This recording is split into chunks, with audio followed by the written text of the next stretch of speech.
Bharuch highway ઉપર વડોદરા પાસે આવેલા સેન્ટોસામાં કેપિટલ ફાઇનાન્સના કરતાહર્તાઓએ લાખોની લોન આપવાના બહાને સૌથી વધુ લોકો સાથે હજારોની ઠગાઈ કરી છે. વડોદરા નજીક સેન્ટોસા હાઇટ્સમાં કેપિટલ ફાઇનાન્સ અને કન્સલ્ટન્સીની ઓફિસ ખુલી હતી, જેમાં લાખોની લોન મિનિટોમાં અને કોઈ ડોક્યુમેન્ટ વગરની લોભામણી જાહેરાતના પેમ્પલેટ પેપરોમાં વિતરિત કરાવ્યા હતા. આ જાહેરાતો જોઈ ભરૂચ શહેર અને જિલ્લાના લોન વાંચકો ઉમટી પડ્યા હતા. દરેકે પોતાની જરૂરિયાત મુજબ 5 થી 20 લાખ સુધીની લોન મેળવવા અરજીઓ લગાવી હતી, જેની સામે ભેજા બાજુએ પહેલા પ્રોસેસિંગ ફી પેટે 4500 રૂપિયા દરેક પાસેથી ઉઘરાવ્યા હતા.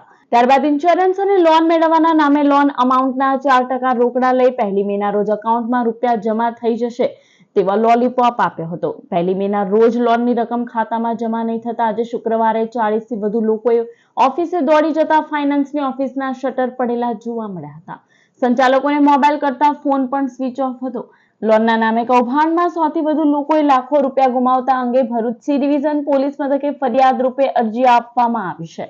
મને કેપિટલ ફાઇનાન્સમાંથી લોન માટે પેમ્પલેટવાળી ખબર પડી હતી, જે પેપરમાં આવે છે તે, અને તેમાંથી મને ઓફિસમાં બોલાવીને શરૂઆતમાં પ્રોસેસિંગ ફી તરીકે પૈસા માંગવામાં આવ્યા હતા, રોકડ તરીકે, અને પછી 20 દિવસ પછી ઇન્સ્યોરન્સ તરીકે બીજા જે પણ એમાઉન્ટ હતી લોનની તેના 4% ભરાવ્યા હતા. તો એના અંદાજે 80,000 રૂપિયા જેવા ભરવાના થયા છે. અને મારી સાથે જે ઉભેલા લોકો છે બધાને પણ એ પ્રમાણેની લોનમાં એ લોકોનું ફ્રોડ થયેલું છે. અને એ વ્યક્તિને 2 દિવસથી અમે ફોન કરીએ છીએ, પણ ફોન કોઈ પણ જાતનો લાગતો નથી, અને એના લીધે અમે આજે એ બાબતની અરજી પોલીસમાં પણ આપીને આવ્યા છે. કેટલા લોકો કેટલી રકમમાં છેતરાયા છે? લગભગ જુઓ ને, અંદાજ એવો છે કે દરેક વ્યક્તિના મિનિમમ 30,000થી શરૂઆત છે અને 1,00,000-1.5 લાખ સુધીના બધાના ગયા જેવું છે. કેટલા વ્યક્તિઓ હશે અંદાજિત? 20 થી 25 આજના દિવસ માટે 20 થી 25 છે. બીજા લોકોને 5 તારીખનો પણ વાયદો કરેલો છે, તો એ પણ 5 તારીખે ફરીથી એ લોકો પણ આવશે અને પછી ખબર પડશે કે એક્ઝેક્ટ એ લોકોની કેટલી. તમારે કેટલાની લોનની અંદર 80,000 ભરવાનું? લોન એમાઉન્ટ મારી હતી 20 લાખની અને 4% લેખે ભરાવ્યા હતા 80,000 રૂપિયા. એમણે અમને પેપરમાં પેમ્પલેટ આપેલું ને, તો અમે વળી જોઈને એમને ફોન કર્યો, કોન્ટેક્ટ કર્યો. એ અહીં આવ્યા પછી એમણે એવું કીધું કે તમારે પહેલાં 4500 રૂપિયા ભરવા પડશે. તો અમે 4500 રૂપિયા ભરી ગયા.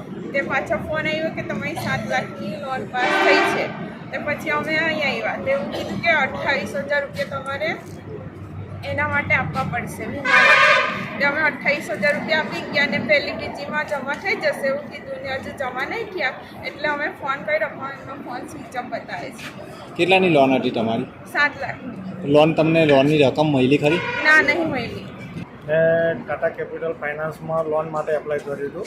પહેલાં પ્રોસેસિંગ ફી ભરી 4500 રૂપિયા. પછી 20 દિવસ પછી એ ભાઈનો કોલ આવ્યો હતો. તો એ ભાઈએ એવું કીધું કે હવે તમારી પોલિસીસ ખોલાવવી પડશે, ઇન્સ્યોરન્સ.